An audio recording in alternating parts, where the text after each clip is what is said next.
Pisces, welcome to your weekly Sidereal Astrology forecast. This is for November 14th to the 20th of 2016. I'm Athen, and this channel is about using the actual constellations in the sky known as Sidereal Astrology. If you are new to the channel, be sure to check out the link down below because the signs are different, which means your sign might be different, and you'll want to watch this for the right sign.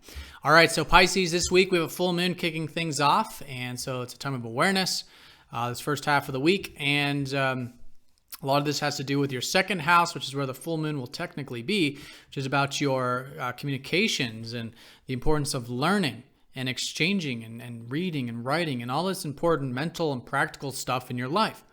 So there's a lot of awareness about that. It's also a good time to do a status check with that, see how that's going, and continue to cultivate what is working for you there. But also, too, with your values. You know, the full moon will be very close to your second, suggesting your usually material values, so like your finances and your assets, things like that. So how are your values going? How's the finances going? Great questions to ask. And again, moving that stuff forward is excellent right now because the full moon is a higher energy time, and along with that awareness can come a bit of momentum. All right, so that's Monday. These first few days of the week, we do have Mercury sextiling up to Mars. So there is a bit of this opportunity for initiation. And I think a lot of this goes hand in hand with the full moon.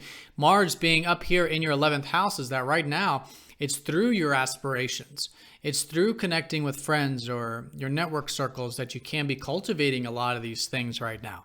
And I think just generally, though, it's a great first half of the week to do just that. Spend time with friends, network a bit. It could be a good motivation there. And also, too, cultivate those personal aspirations of yours, your hopes and wishes. That's a motivating force. Venus up here in your 10th is that you can really be enjoying or connecting to your career or work right now, your productive life. And maybe making some friends or, connecting on that level with relationships at work or through your work, maybe with clients, developing clients if it's more on that side of it.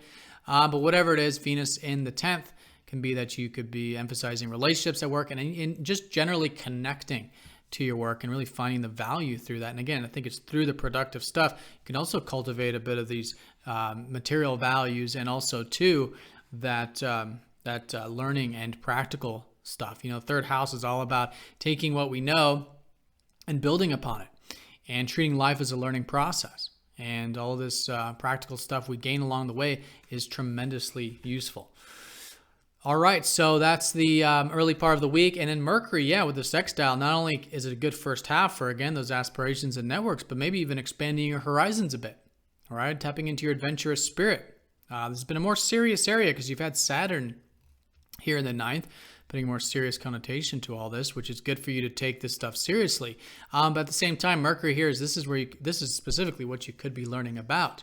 It's more about the belief systems, philosophy, opening your mind to possibilities, and again, tapping into that adventurous side. So that's all very supportive this first half. We do have a conjunction, very important one, Neptune with the South Node going exact on Thursday. I was talking a lot about this in the last weekly. And so this is about changes being made. And I think for you, a lot of changes needing to be made, generally speaking, having to do with your spiritual side. This conjunction will be in your 12th house.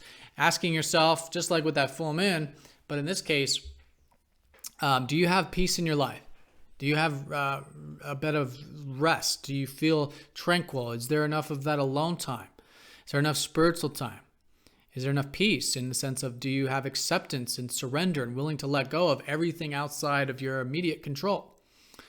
And so if the answer is yes, great, but chances are there are some areas here that you might feel like you want to make some changes with. And so it could be an over extreme if you've been feeling like there's too much escapism or too much wanting to hide away or too much of what you might quote unquote call spiritual stuff, which is that beingness, but can be taken to an extreme, then maybe it's time to make some changes there so you can have, again, healthy presence without projecting into the future, wanting to escape and really accepting things for how they are. And vice versa, it could be an under extreme. Do you feel like maybe there hasn't been enough energy involving the spiritual stuff or enough of the tranquility and rest? And if that's the case, maybe making some changes there. And this is, again, all in relation to the fact that this whole life path is for you to be cultivating your personal development this year and next year. That's the North Node over here in your 6th house. This is about growth. It's about time management, energy management, your routine. And a lot of you too, your daily work, developing your crafts. But we can't have personal growth and the development of our crafts if we don't have good rest, and we don't have good acceptance, right? We have to have acceptance and rest in our life to have healthy everyday experiences. And vice versa. We can't have good spiritual development if we don't have good routine, time management, energy management. And that's the balance of the 12th and the 6th. So with that perspective, I think seeing where you can make some changes, it's an excellent week for that. Right after that conjunction, Mercury will be squaring up to it. So without reacting to any of this, I think asking yourself, yes, where you can initiate some change. The squares are about initiation, but oftentimes it might be uncomfortable to make the change, or for whatever reason, we're feeling a bit restricted to do it. But with a healthy implementation and healthy balance and healthy awareness, I think maybe challenging yourself there to make some of those changes. And this could also have to do with challenging yourself to make changes with your belief systems. And again, tapping into a bit of more open-minded perspective, perhaps, or anything having to do with university or travel or adventure, making changes there that you might need to make. And oftentimes with this kind of configuration, we know it needs to be done, but it's just a matter of implementing it. And again, it may not be easy, but could be very rewarding. That's what the squares symbolize. Without projecting, because the Mercury square Neptune will make us want to project into the future a bit about, future stuff or things there that can create confusion and doubt. But in the present moment, making those changes. Also, since Neptune is your modern ruler, being aware of the communication the second half of the week. So we're not impulsively reacting to anything, saying something, doing something that, again, is a reaction to things. Okay, and I'm not saying that's going to be the case, but something to be aware of if that does prop up. All right, so that's a square from Mercury. We do have some easy aspects with this. Venus is going to be sextiling that conjunction right around Saturday. And so there's a bit of flow with this. And I think this is, again, having to do with the productive stuff, which could be supporting that. So ask yourself if there's anything in the productive side of things that can support these changes. And I think you can maybe find some opportunities with that. And again, it could be what you're learning about, or this practical stuff.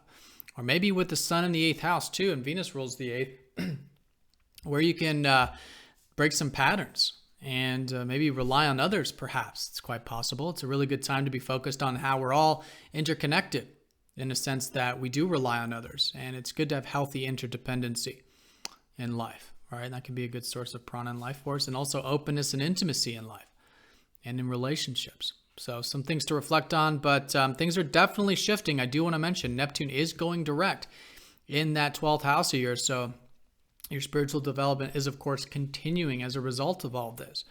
And you'll notice that, yes, there is a greater understanding of peace and tranquility and the importance of all this and the importance of acceptance in life.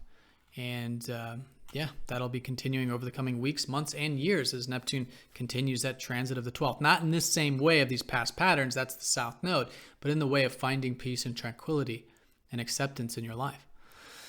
All right, so that's the week in a nutshell. The way I would emphasize this is that at the beginning, there's definitely this full moon energy. Great for the practical stuff and learning. See where you can learn in life, maybe share some of that knowledge you have with others. And then also your values. Doing the status check with your maybe finances, but all in all the things you value in life, maybe a bit of that self-reliance, balancing that with relying on others with moderation. And midweek, these changes with your spiritual self so you can have greater acceptance, which of course leads to spiritual liberation, leads to peace, tranquility, and what I believe is true happiness. All right, Pisces, so have a fantastic week. Thank you for watching. See you next week.